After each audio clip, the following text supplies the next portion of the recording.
श्रावण के महीने में जो भी दूसरा सोमवार पड़े, जो भी पड़े श्रावण के महीने का दूसरा सोमवार, आप सबको पहले भी श्रावण के महीने में जो कथा कही उसका व्याख्यान वर्णन करा कि श्रावण का महीने का महत्व क्या है, वो भी आपको ऑनलाइन कथा में आप लोग सुन चुके हैं, लाइव कथा में श्रावण का पूरा महत्व बताया था कि श्रावण के महीने में शंकर भगवान को पूरा लेखा जोखा का भार प्रदान किया गया। दूसरा सोमवार श्रावण के महीने का जो दूसरा सोमवार होता है, उस दूसरे सोमवार में रात्रि के समय पर, अर्थात शास्त्र अब घड़ी और पल का स्मरण करेंगे तो रात्रि के बजेंगे 10 से 12 बजे, 10 से 12 के बीच धतूरे के साथ बाबा को शूल समर्पित होता है। ये भी हमारी बाधाओं को, हमारी तकलीफों को, व्यापार व्यवसाय के लिए, नौकरी सर्विस के लिए, बहुत सारे एग्जाम में आप बैठ लिए, गवर्नमेंट एग्जाम के लिए बैठ लिए, नहीं हो रहा, ये 3 बार मेरे शंकर को बेलपत्री के वृक्ष के शूल समर्पित होते हैं, उसका आनंद और उससे अपने को सुख प्राप्त। पार्वती प्रसन्न हो जाती है, बाबा भोलेनाथ के चरणों में कहती है, बाबा आपने कहा कि मेरे भीतर जिस समय आपने तप करा तो आपसे रुद्राक्ष का पौधा उत्पन्न हुआ, और मेरे तप करने से ये बेलपत्री का जो पौधा उत्पन्न हुआ, इसके शूल का सुख पाया, इसके शूल का सुख मुझे प्राप्त हुआ, आनंद मुझे प्राप्त हुआ है। महाराज बेलपत्री का पत्ता, बेलपत्री का कांटा, अब माता पार्वती दूसरा संवाद कह रही है बाबा भोलेनाथ जी से, बाबा मेरे द्वारा निर्मित इस बेलपत्र के वृक्ष में जो फल लगता है, वो फल की महत्वता श्रावण के महीने में किसी भी एक सोमवार को अगर व्यापार नहीं चल रहा है, नौकरी नहीं मिल रही है, तो कोई तकलीफ आ रही है, तो कोई कष्ट आ रहा है, कोई रोग बढ़ रहा है, डॉक्टर से ऐसा लग रहा है कि ये बड़ी बीमारी बताने वाला है, शरीर में कोई गांठ पड़ गई है और वो जांच के लिए गई है, तो बिल्कुल श्रावण के महीने में किसी भी एक सोमवार को गंगा जल लेकर जाइए शिव मंदिर में, शंकर जी के मंदिर में थोड़ा सा गंगा जल नंदी को समर्पित कर कर, थोड़ा अशोक सुंदरी को समर्पित कर कर, थोड़ा गणेश और कार्तिकेय को समर्पित कर कर, थोड़ा सा गंगा जल जया विषहरा शामरीबारी दौतली और देव को समर्पित कर कर,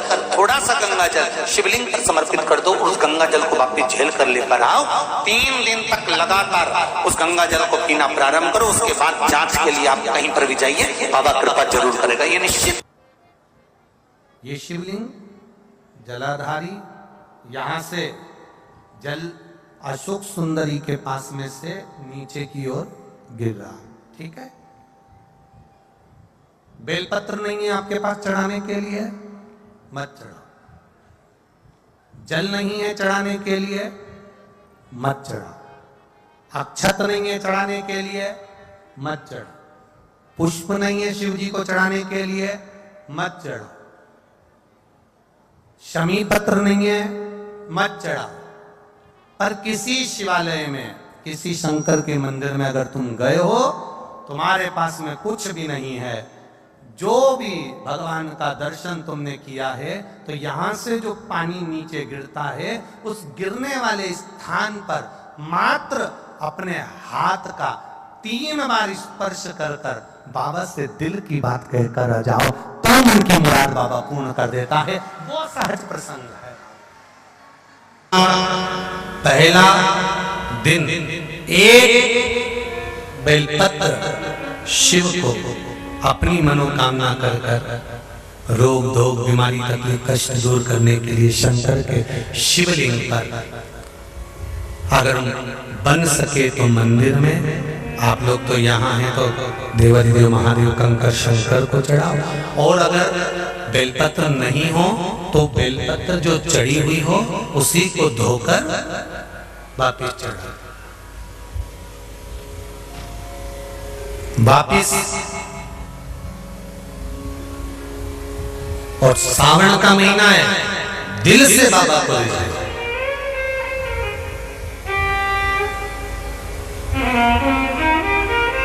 हम धर्म करने के चक्कर में, परमात्मा के भजन के चक्कर में किसी का अपमान ना करें। इसका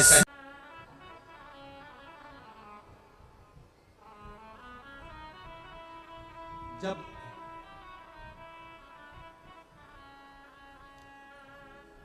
सारी दुनिया की ठोकर खा लो, सारी दुनिया के हाथ जोड़ लो, सारी दुनिया से निवेदन कर लो, और उसके बाद भी तुम्हारी दुख की घड़ी समाप्त नहीं हो, तब प्रयास करना तुम्हारे घर में कोई गमला हो,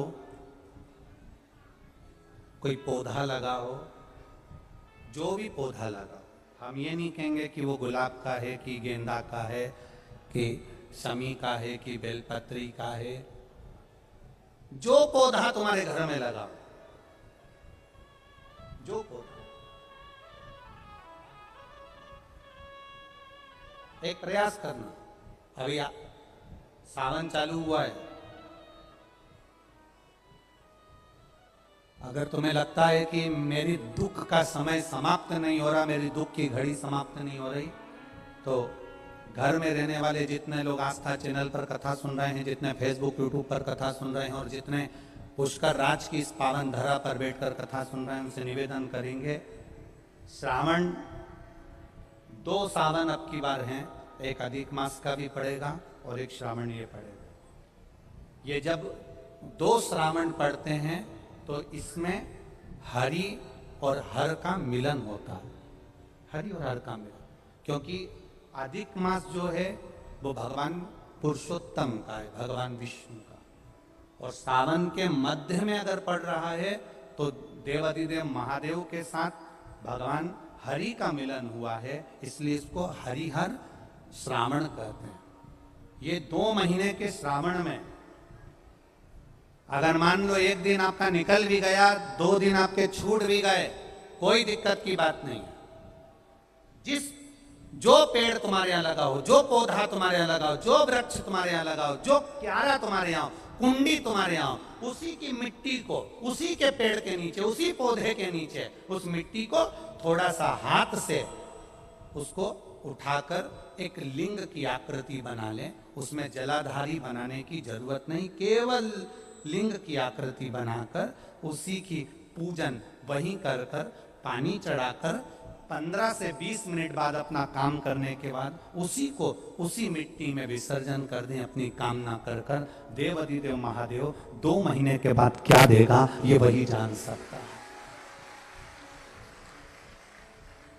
वो क्या प्रदान करेगा ये उसके ऊपर। देख लिया हमने, बहुत प्रयास कर कर देख लिया, सारी दुनिया का हमने प्रयोग कर कर देख लिया। इनसे भी पूछा, उन्होंने कहा वाशरूम इधर बना दो, वास्तु शास्त्री ने कहा ये बना दो, ज्योतिषाचार्य ने कहा ये बना दो, उन्होंने कहा ये बना दो, उन्होंने कहा वो बना दो। हमने दुनिया का काम कर कर देख लिया, हाथों की अंगूठियां बदल कर देख ली, नथ आभूषण बदल कर देख लिए, सोने की दिशा बदल कर देख ली, सीढ़ियों की दिशा बदल कर देख ली। अब जब सारी दिशा बदल कर देख ली, सारा काम कर कर देख लिया, उसके बाद भी अगर हमारी ग्रह दशा नहीं सुधरे, हमने सबके दरवाजे जाकर देख लिया, देवी देवता उनके भी धोख धोख के देख लिया, पर जब भी अगर हमारी दशा ना सुधरे तो फिर कहीं मत जाना, महादेव के चरणों में जाकर बस उसकी आराधना में लग जाना, हो जाएगा। जो माताएं श्रावण के सोमवार का व्रत करती हैं वो पशुपति व्रत मत करना। जो श्रावण के सोमवार का व्रत नहीं करती हैं वो पशुपति व्रत कर सकती हैं, उनको पशुपति व्रत करने का मना नहीं। पर यदि श्रावण का व्रत आप पहले से करते आ रहे हो, श्रावण महीने का व्रत करते आ रहे हो, या श्रावण के महीने में तुम सोमवार करते आ रहे हो, तो फिर पशुपति व्रत ना करते हुए इसको 1 महीना, भले 2 हुए हो, 3 हुए हो, 4 हुए हो, रोक दो। फिर अगला जब श्रावण पूर्ण हो जाए फिर जो सोमवार आए फिर चालू कर दो। पर अगर श्रावण का व्रत करते हो तो, और अगर श्रावण का व्रत नहीं करते हो तो पशुपति व्रत चालू है, मना नहीं। श्रावण के महीने में जल चढ़ाने के पात्र 2 कर लो। कितने पात्र कर लो? जम के बोलो, 2 पात्र कर लो। भले 2 हाथ में लेकर मत जाओ, एक के ऊपर एक कलश लेकर जाओ। उसका कारण क्या है? शंकर भगवान ने मां पार्वती के सम्मुख में गंगा का आवाहन करा था। तो गंगा जी ने आकर पूछा था, स्वामी जब पार्वती आपके नजदीक में विराजमान है तो मुझे बुलाने का कारण क्या था? भगवान शंकर कहते हैं श्रावण का महीना प्रारंभ हो रहा है, जब मेरे ऊपर सृष्टि का भार आएगा तो मुझे गंगा और पार्वती दोनों की जरूरत पड़ेगी। जब घर में विवाह आता है, शादी आती है, कोई फंक्शन आता है, कोई मेहमान आते हैं तो थोड़ी ड्यूटी बढ़ जाती है। रोज 8 बजे उठते हो, पर शादी रहती है तो कितनी बजे उठना पड़ता है? सुबह 6 बजे 7 बजे। यहाँ पर भी आप रोज अपने घर पर उठते होगे 8 बजे तक 7 बजे तक, पर यहाँ तो तुम जब सो रहे होगे तो सवेरे कब हो जाती है और रात कब हो जाती है तुम्हें नहीं मालूम पड़ता होगा कि कब रात होगी कब सुबह होगी। लोग ढोलक पीते पीते पीते पीते 11, 12, 1 और तुम्हारी लग गई झपकी और बज गई 3:30, सब लग गए लाइन में नहाने और तुम भी भगी जल्दी से नहाने। अब नहाने भी कहा जाए तो माता इतनी चतुर, उन्हें का बरसती हो रही है जल की। भगवान भी सोच समझ के पानी गिराता था, 3 बजे से गिराना चालू करता था 6 बजे तक। उस बीच में भगवान को भी मालूम है मिश्रा जी कहाँ से नल लाएगा, इसलिए उन्होंने चारों तरफ से पानी गिराया। बोलो सही है कि गलत है?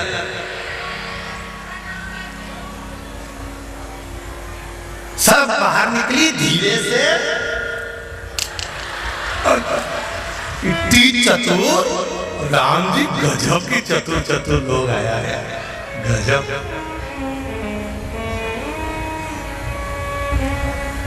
पर एक बात कहूंगा, दिल लेकर आए हो, मेरा महादेव भी तुमको दिल से लुटाएगा। दिल लेकर आए हो। कल हम जब आप लोगों से मिलने, हमारा नियम है जो हम जहाँ भी कथा भी करते हैं, चाहे रायसेन करी हो, चाहे सागर करी हो, चाहे जहाँ कथा करते हैं वहाँ रात में जो लोग रुकते हैं उनसे प्रयास रहता है कि थोड़ा मिले। एक नियम बना रखा, भले वो 1,00,000 लोग हों, 25,000 हो, 50, और जितने टेंट लगते हैं सब में मिलने का मन करता है। आपसे कल भी मिलने आए थे और कई लोगों की आंख में आंसू भी थे, कई लोगों के हृदय भी नम थे कि हम अब कल चले जाएंगे। पर दुख मत करना,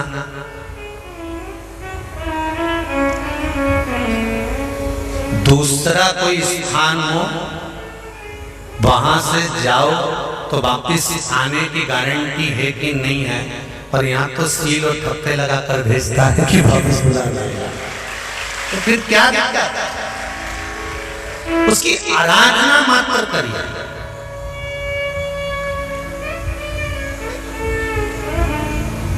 खूब धनपति भी बैठे हैं, खूब, आप लोगों में कोई कमी नहीं है। किसी की यहाँ जमीन है तो किसी की गाड़ी है, तो किसी का बंगला है, किसी की सत्ता है, किसी का आनंद है, बहुत बैठे हैं। पर आप लोगों ने 7 दिन जो कथा, एक ये पटिया लगा हुआ है, तख्ता लगा हुआ है, और उस पर आराम से सोकर 7 दिन कथा का रस स्वादन जो करा है वो जिंदगी भर नहीं भूल पाओगे। बाबा इतना देगा कि आप लोग उसकी कृपा ही बरसती है।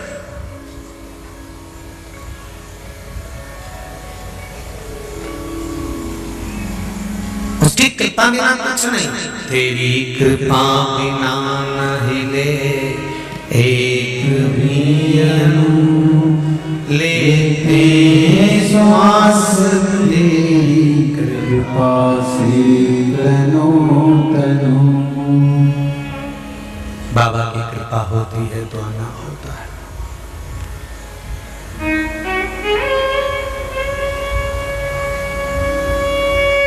कोई नेपाल से, कोई झारखंड से, कोई उत्तराखंड से, कोई चेन्नई से, ना जाने कहां कहां से पधारे, कोलकाता से। शिव कावड़ का जल लेकर, हाथ में जल लेकर, जितने कदम चलकर हम शंकर के मंदिर तक या बेलपत्र के वृक्ष तक जाते हैं, जितने कदम चलते हैं उतने तीर्थ हम पार कर शिव के नजदीक पहुंच जाते हैं। उतने तीर्थ पार कर, सारे तीर्थ धाम आपके चरणों में, हे भोले बोले नाथ प्रणाम आपके चरणों में। सारे तीर्थ वहीं पर है, वहीं। पहले कथा में कहा 33 कोटि देवता शिव जी के शिवलिंग के पास, 33 कोटि, पूरा परिवार तो है ही, 33 कोटि देवता जहां से जल निकलता वहां विराजमान होते। तो देवता सब वहीं पर है, तो वैकुंठ कहां होगा? ब्रह्मलोक, इंद्रलोक, जल लोक, वरुण लोक, गरुण लोक, सारे लोग वहीं। इसलिए शिव जी का मंदिर नहीं होता, शिवालय होता है। क्या होता है? शिवालय। शिवालय का मतलब होता है लय, लय मतलब इसमें विलीन हो जा, शिवा लय इसमें समा जा।